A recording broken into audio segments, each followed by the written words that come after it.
In today's video, I'm going to teach you how to print a selection of an email in Outlook. We'll keep this simple and focused so you can quickly print just the portion of an email you actually need. Start by opening your web browser and heading to your preferred search engine. In the search box, type Outlook and look for the official Outlook website in the results. Click through to open Outlook on the web.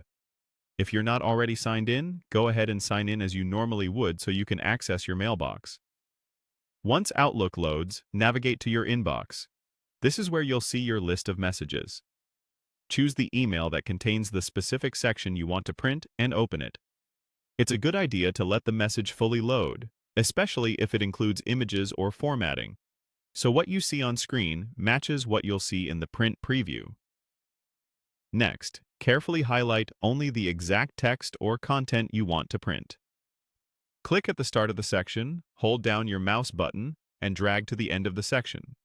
Take a moment to confirm that your selection covers everything you need and nothing extra. If you select too much or too little, just click again and reselect to refine it.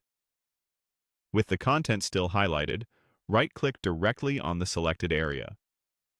In the menu that appears, choose Print.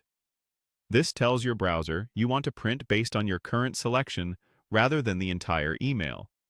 In most modern browsers, the print preview will show only that selected portion. Look closely at the preview to make sure it includes exactly what you highlighted.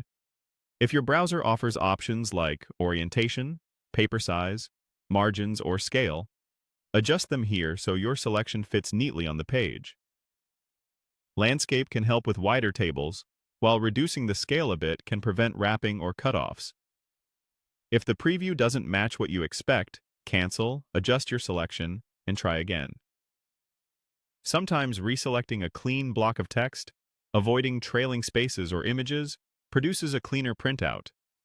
When everything looks right, choose your printer or pick Save as PDF if you want a digital copy, then confirm the print.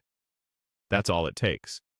Open Outlook on the web, go to your inbox, open the email, highlight the exact content you want, right-click the selection, and print from the context menu. With this approach, you avoid wasting paper on long threads and keep only the details you need. Thanks for watching and happy printing!